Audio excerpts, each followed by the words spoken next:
Apa kabar semua sahabat talent mapping yang berbahagia? Bertemu kembali bersama saya Jeki Pristoni, praktisi talent mapping. Baik, di kesempatan yang berbahagia ini saya akan coba menjelaskan bedah 34 bakat di bakat influencing talents ya. Ada bakat comments, kemudian bakat self assurance maupun bakat activator. Nah, semoga di 3 bakat ini salah satunya bakat Anda ya. Berbahagia sekali nih yang punya 3 atau salah satunya dari bakat yang kita bahas. Baik, kita akan coba ke bakat komen dulu nih. Bakat komen adalah bakat yang dari dorongan pribadi untuk bisa mengambil kendali, kontrol gitu ya. Menciptakan kejelasan, kemudian mengendalikan situasi apapun yang menurut dia harus ya handle, ya ambil alih gitu kan. Kemudian dia juga bisa membuat keputusan apapun yang mungkin orang lain belum berani mengambilnya. Nah, ciri-cirinya sih orang ini memiliki kebebasan untuk menentukan, mengambil inisiatif gitu dan berani bertanggung jawab dengan itu. Kemudian memiliki respon atau memiliki energi untuk merespon sebuah konflik gitu. Pun dia dalam keadaan terdesak pun dia akan mendesak balik gitu dengan sama powernya, bahkan bisa lebih gitu. Orang yang memiliki bakat komen sangat berani mengambil risiko ya. Siapapun yang dihadapinya gitu, dia tidak memikirkan apa-apa, tapi bagaimana dia bisa membuat sebuah kendali yang ada pada dirinya gitu kan. Nah, core strength-nya adalah membangun sebuah kejelasan gitu ya, membuat kejelasan. Baik, kalau bakat self assurance bagaimana? Di bakat self assurance, dorongan yang ada dalam pribadi dan dia merasa yakin dengan sudut pandang atau perspektif dari dalam dirinya sendiri, seperti itu. Memiliki kompas internal dalam menentukan semua keputusan yang ia ambil, dan itu semua tidak didasarkan oleh pertimbangan orang lain, tapi atas parameter yang ada pada dirinya sendiri, dan memiliki kepercayaan diri untuk menentukan apapun langkah yang ia akan ambil gitu kan. Apapun urusannya, kemudian apa yang harus dia lakukan, kalau apa yang dia prediksi, dan itu semua berasal dari internal dirinya. Ini orang yang memiliki self assurance. Tapi kalau bakat aktivator bagaimana? Nah, kalau bakat aktivator itu bakat dorongan pribadi yang selalu ingin melakukan action dahulu. Tindakan, dia utamakan melakukan tindakan, memulai gitu. Ayo dong kita segera lakukan, ayo kita mulai. Kapan nih geraknya misalnya gitu. Kapan nih actionnya, mungkin begitu. Nah, terus nggak sabaran, banyakan mikir, banyakan pertimbangan, udah langsung aja kerja, mungkin gitu kan istilahnya. Ayo kerjain, beresin langsung, to the point. Ini targetnya begini, ini udah jelas, langsung action gitu. Itu orang-orang yang memiliki bakat activator. Lebih objektif dalam melihat sesuatu, kemudian dalam sebuah peluang-peluang yang ia lihat ada, dia langsung kalau masalah nanti salah atau gagal, ya udah nggak apa-apa, ulang lagi gitu. Mungkin seperti itu dia mengambil konsekuensinya. Yang penting mulai dulu, nanti ada evaluasi, ya start balik, restart istilahnya, atau menjadikan ya udah, itu nggak boleh ya udah kembali ke titik nol lagi, nggak masalah. Bagi dia yang penting dia sudah action. Nah, kalau core strength-nya itu bagi bakat aktivator itu adalah spontanitas, seperti itu. Baik, sahabat talent mapping yang berbahagia, Lalu apa persamaan dari bakat comment, self assurance maupun activator? Dari tiga bakat ini sama-sama berdasarkan intuisi ya. Jadi cara bertindaknya, kalau comment itu langsung mengambil tindakan untuk mengambil alih atau mengambil kendali orang lain ya. Begitu. Bagaimana dengan self assurance? Nah, self assurance melakukan tindakan dengan percaya diri, langsung mengambil keputusan apapun, tapi berdasarkan dari dalam dirinya. Pertimbangan ya yang buat gitu kan. Nah, tapi kalau activator to the point, langsung gerak, langsung berbuat tanpa ada masalah. Jika ada risiko ya udah jalanin aja risikonya gitu, easy going, langsung gitu kan. Istilah kata seperti itu yang bisa mewakili seorang bakat activator. Lalu apa perbedaan dari tiga bakat ini? Kita akan coba kalau bakat comment dan self assurance. Jika bakat comments itu memegang kendali sosial, kemudian berasal dari luar dirinya gitu ya.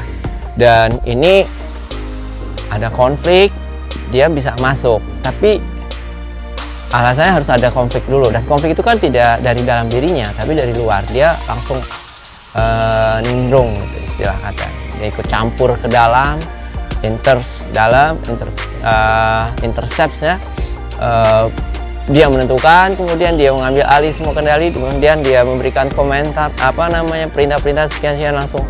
Mungkin itu prosesnya, dan itu kan dari luar gitu ya, stimulusnya dari luar. Lalu kalau self assurance, dia mengambil keputusan, mengambil tindakan, sebuah apa yang harus ia lakukan, misalnya keputusannya itu bukan dari luar tapi atas pertimbangan personal di dalam dirinya, dari di dalamnya gitu, dalam hatinya, hasil pemikirannya gitu. Jadi itu ya, ada dua arah yang berbeda. Kalau comment dari luar, kalau dari luar dirinya, kalau self assurance itu dari dalam diri, sumber yang menyebabkan dia bertindak. Lalu apa perbedaannya kalau bakat self assurance dengan bakat activator? Nah, self assurance itu sebelum mengambil keputusan sudah memiliki referensi dari dalam dirinya sendiri ya, baru dia bertindak misalnya. Tapi kalau activator itu spontanitas. Pada saat itu adalah bergerak, ya dia bergerak, nggak ada pertimbangan apa-apa, lanjut aja gitu, langsung mulai gitu. Jadi spontan ya, bedanya gitu kata kuncinya. Kalau aktivator langsung spontan buat, lakukan gitu. Tapi kalau self assurance berpatokan dari dalam diri. Baik, apa perbedaan antara bakat comment dan bakat activator? Nah, kalau bakat comment itu fokus membuat keputusan atau fokus membuat sebuah kejelasan dengan cara mengendalikan orang lain. Ya, dia masuk dalam sebuah sistem atau masalah untuk mengendalikan semuanya. Nah, tapi kalau aktivator itu enggak, dia spontanitas, langsung masuk. Nanti kalaupun ada hasilnya, iya memang targetnya, tapi kalau dia salah, dia rela untuk mengulang dari nol, misalnya seperti itu. Dia membuat kejelasan dengan cara bertindak langsung, spontanitas. Itu perbedaannya. Jadi antara comment sama activator itu ada bedanya, adalah membuat kejelasan untuk mengendalikan orang lain, caranya mengendalikan orang lain kalau comment. Tapi kalau activator membuat sebuah kejelasan untuk langsung bertindak ya, apapun resikonya ya.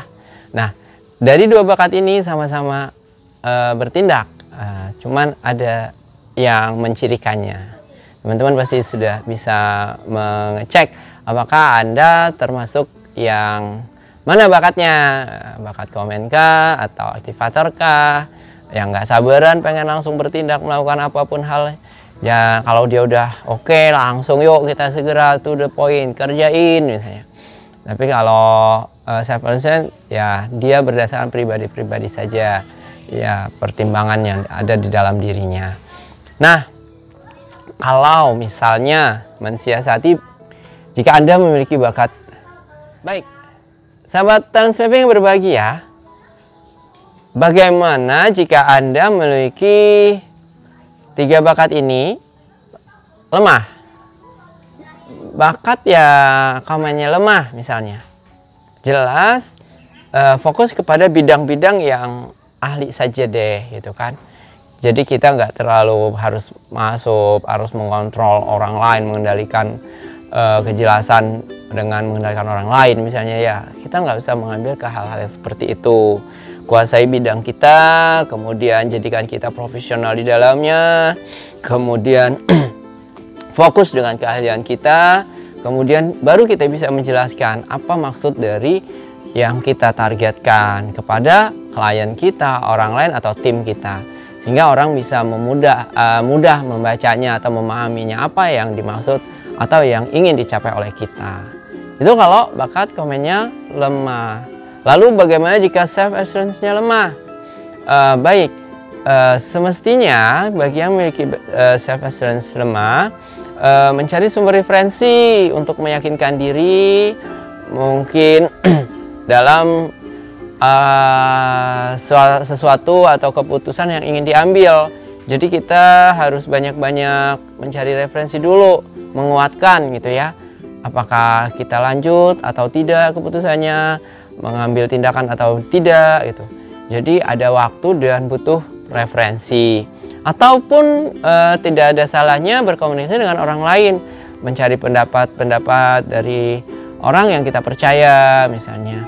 Apa yang harus kita ambil, pertimbangan-pertimbangan apa yang menjadikan dasar keputusan ini harus kita pilih misalnya. Sehingga kita tidak langsung berdasarkan perasaan kita, ternyata kita salah gitu kan. Nah, kalau kita memiliki bakat self assurance-nya rendah atau lemah. Lalu kalau aktivatornya lemah.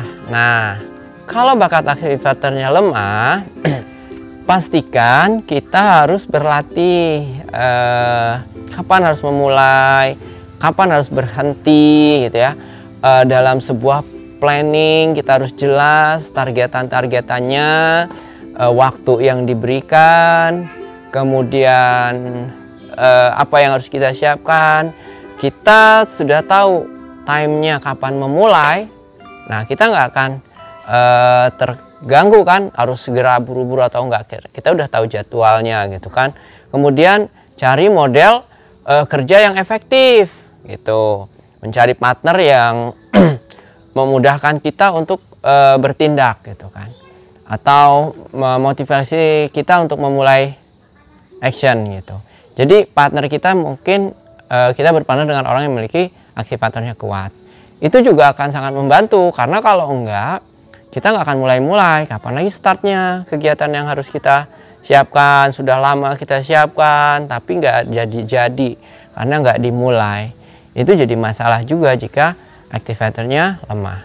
Baik, sahabat Transmapping yang berbahagia, dari perbincangan kita tadi, diskusi ini sangat berarti dan saya berharap teman-teman bisa memahami apa yang kita bahas di bakat common, self assurance maupun activator. Siapa tahu ini menjadi referensi Anda dan Anda semakin memahami diri Anda jika Anda memiliki bakat salah satu dari 3 bakat ini. Dan sangat berbahagia ya kalau kita bisa berkreasi, berada di dunia kita dan kita enjoy. Kita juga easy dalam prosesnya, kemudian excellent dalam hasilnya, dan earn, bermanfaat bagi semua. Partner kita, klien kita, orang-orang yang tercinta di sekeliling kita, dan kita sangat merasakan kebahagiaan. Semoga Anda menemukan diri Anda yang terbaik dan bakat-bakat pendukung Anda menjadi diri sendiri adalah yang terbaik insya Allah. Salam Pak Jari.